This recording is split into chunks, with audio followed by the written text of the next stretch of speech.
Fact number 1 guys, ये कहानी है साल 1994 की, जब फिएट कार ने अपनी एक नई कार के लॉन्च के लिए एक मार्केटिंग कैंपेन चलाया जिसमें वो फीमेल पॉपुलेशन को टारगेट करना चाहता था और इसीलिए उन्होंने स्पेन की 50,000 से भी ज्यादा महिलाओं को एक सीक्रेट लव लेटर लिख डाला।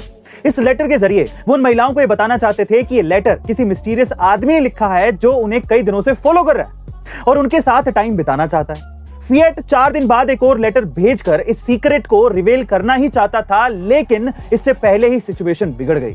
कई कपल्स के बीच में इस लेटर को लेकर सीरियस आर्गुमेंट होने लगे और हजारों महिलाओं ने अपने आप को घर में लॉक कर लिया, सिर्फ ये सोचकर कि उनका कोई पीछा कर रहा है। फिएट समझ चुका था कि उनसे बहुत ही बड़ी गलती हो चुकी है, जिसके बाद उन्हें उन तमाम महिलाओं को माफीनामे के साथ फाइन पे करना पड़ा।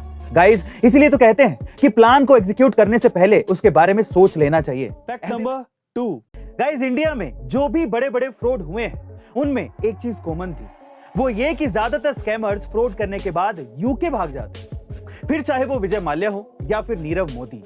लेकिन अब सवाल ये उठता है कि यूके ही क्यों?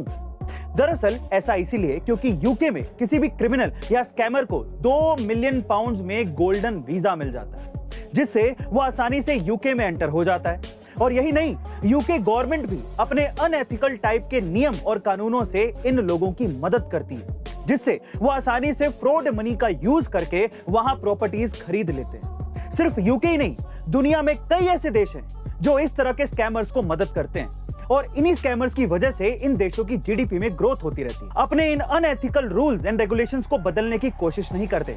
लेकिन गाइस, ये किस हद तक जायज है, आप कमेंट सेक्शन में जरूर लिखिएगा। फैक्ट नंबर 3 आमतौर पर गूगल मैप का इस्तेमाल लोकेशन और रूट रिसर्च के लिए किया जाता है, लेकिन गूगल मैप इसके अलावा कई अन्य कमाल के फीचर्स के साथ आता है, जो न सिर्फ आपके रोजाना के काम को आसान बनाता है, बल्कि आपको ट्रैफिक नियम के उल्लंघन से भी बचाता है।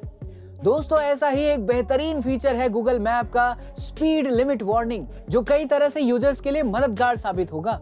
अक्सर देखा जाता है कि जल्दबाजी में लोग लिमिटेड स्पीड लिमिट पार कर जाते हैं, जिससे वो सड़क पर लगे स्पीड कैमरे की नजर में आ जाते हैं।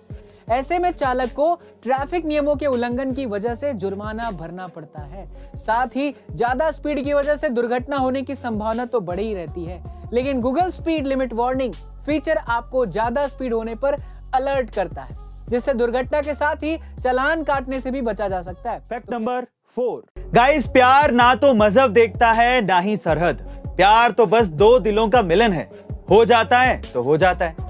ऐसी एक लव स्टोरी है बिहार के सत्येंद्र और जर्मनी की लारिसा बेंज की, जो हाल ही में शादी के बंधन में बंधे हैं। दरअसल जर्मन महिला से शादी रचाने वाले सत्येंद्र कैंसर पर शोध करने के लिए स्वीडन गए थे और वहां स्किन कैंसर पर शोध कर रहे थे, जबकि लारिसा प्रोस्टेट कैंसर पर रिसर्च कर रही थी।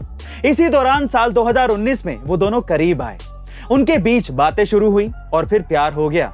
प्यार परवान चढ़ा तो दोनों ने शादी करने का मन बना लिया, लेकिन बीच में कोरोना काल के चलते शादी में देर हो गई। जब हालात ठीक हुए तो उन दोनों ने शादी कर ली। गाइस, बिहारी बाबू ने एक बार फिर से कमाल कर दिया। आपका इसके बारे में क्या ख्याल है, कमेंट सेक्शन में जरूर लिखिएगा और ऐसी अमेजिंग वीडियोस के लिए शेयर, सब्सक्राइब एंड लाइक। मिलते हैं अगली वीडियो में।